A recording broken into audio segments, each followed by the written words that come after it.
Yeah, so I may just as well start by defining the spelling my company name. It's LIQVID, not LIQUID. So therefore, it is quite solid. VID stands for to know in Sanskrit. You know, expands into Vidya and Vidyalaya. So Vid is and the concept is the way liquid. You know, you pour water in a tall container, it becomes tall. You pour water in a flat container, it becomes, or any liquid. So the way liquid takes the shape of the container, so we say learning that will take the shape of the learner, or personalized learning using technology. What we do is really focus on English language learning under the brand English Edge. We sort of created instructor support software and a student learning software, which is our approach to scaling the delivery and learning of language, applicable broadly to most areas. So we try to empower the instructor, which is, I think, one of the big bottlenecks to scaling any education delivery, to reach out literally to millions of learners, which is in line with our vision and our mission. So what I'll do today is really, first I'll make a few general points about, skill development. It's obviously been covered in excellent detail and framework by Dr. Jaina as well as Dr. Koshi, but I'll just add my flavor to it a little bit. And then I'll talk about, what it will take from my perspective, from what I've seen, what are the elements of a strong curriculum and program delivery, program effectiveness. Most examples I'll use will be around English language learning, because that's what I know best. But they're generally applicable to a much broader set of learning. So first, I think having come after Dr. Jaina, I think there is, I just want to highlight that there is no substitute to starting early, right? And I illustrated a very, very actually sad example, and it's fortunately only happened once, and I hope it never happens again. But there's this girl, her name, she's nicknamed Jeannie to protect her identity. She was rescued in America several years ago at the age of 13.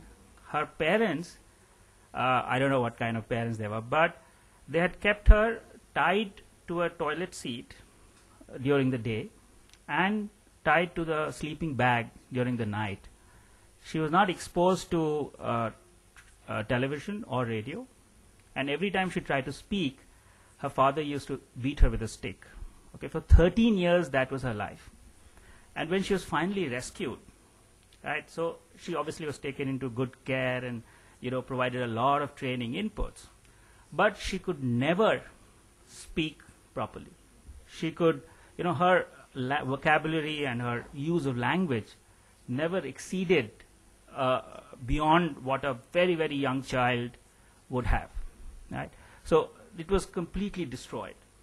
So it's, really highlights the point, which we intuitively know, that language learning and most of the learning and growth in the brain of of all of adults and children happens in very early age. So I think there is no substitute to starting young, right? But however, we know there are a lot of our countrymen and us who've not had all these skills inputs as we've grown, and we need to become employable, provide something of value. So we need to, so there are ways of doing that. So I think that's one big point. Second point, what has been also mentioned, I just want to highlight, is mindset, right? I think, technology has become a buzzword, it's become a fad, right? Everybody says you can't scale without technology, right? But what does that mean? I don't think there are any questions. Are there any answers to that? We work with a lot of customers, right? And a lot of them recognize the need for technology, right? And there is, so for example, Dr. Koshi's organization is, I think one of the more progressive ones. But there are a lot of people who say technology and don't really bet on it, right? Technology, or don't really believe in it, right? It's just a buzzword. Because what technology means is change in the way you're working, right? And that people are not willing to do. So technology is, I think, today more about mindset than about anything else. And that is where, you know, the whole thing of advocacy and of getting people to understand and firmly, inherently believe that technology is really the solution and start thinking about what it means to have technology is extremely important. I don't think that recognition, and I have had discussions with, you know, people at very high level and at people on the ground. I don't think there's a genuine recognition. It's you know, it becomes a sort of a gimmick, and that's the real danger. The third, I think, a linked point which I generally want to mention is designing for scale, right? And in scale is relative, right? In India, scale means if you're not doing a few million people, you're not scaling, right? And to do that, you have to think differently. And that we have to be prepared to, and that's again a mindset issue. I think to build an organization that trains, 500 people versus 5,000 versus 100,000 versus a million is very different approach. The mindset is different, right?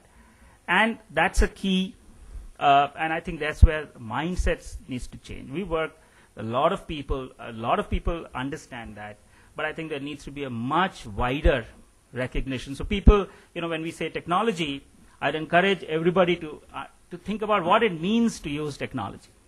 Right? Technology is not about, you know, putting a few videos or putting a few graphics, which is what really it's come down to. And that's the least, as the easiest part, right? I think how it integrates with learning and how does learning happen and how it can integrate with a business process with a link to an outcome, I think that part is completely, underexplored, right? So those, 2-3 broad points that I wanted to mention. And then the way I look at sort of a scalable model of delivery, my model has 4 components, right? The first one is curriculum, right?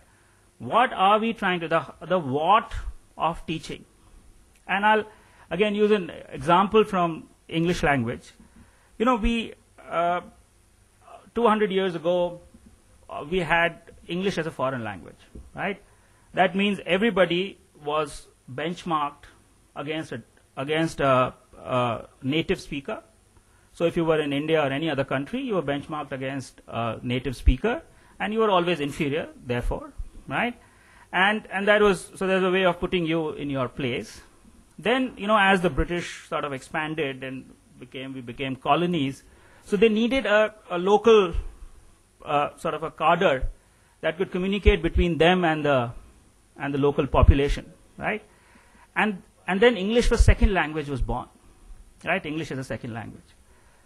Now you've got a situation where, you know, we don't need, most of us will never go and have a cup of tea with the Queen of England.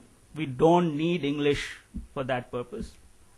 What we need English, and, you know, a lot of other skill, like I said, I'm just using English as an example, is to perform a job, get a job, or perform an activity in a job, right? And that's a very different way of thinking, right? And that's a very different way of designing, right? I've seen a lot of English language solutions that there are, you know, say people are teaching the same thing to adult markets, teaching the same thing to a student market. That's crazy, right? You can't do that because everybody learns differently. The type of voiceovers, the type of media and images, all that is very, very different, right? So there's a curriculum aspect. Now, having heard the bell, I'm going to rush through the second point, which is technology. I've talked about that, except to say that I think technology needs to be contextual. It needs to be related to that environment. You know, for example, we deliver our program, across satellite, internet, intranet, CD-ROM, computer-based, and across platforms, Windows, Linux, different hardware. So tons of stuff, right? You can't, one size does not fit all. Right, so technology has very different implications. Media already talked about, that's a third pillar. You know, you need to use contextual voiceovers and all of that. That's actually the easier part, even though it's not followed. But the last piece, I just want to end with this, is the impact, is the delivery, is what are you measuring for? What are you putting all the technology? In some of the schools I've seen, there are 20 computers, 500 students. Each student has the potential of accessing that computer for maybe 30 minutes in a week. Right? Is that going to be effective? Does that serve anybody's purpose? I'm not sure at all. Right? So what do you do? How do you measure the outcome? I think a lot of time is spent in putting the hardware and the software and not enough on focusing on the learning process. What is measuring the impact of what you've taught, measuring the impact on the student, and how it's been taught. So, I mean, there's one message I wanted to leave you with today, and my time is obviously running out, is that we need to move away from a software, hardware thinking and add to that impact assessment, a delivery impact assessment. Thank you very much.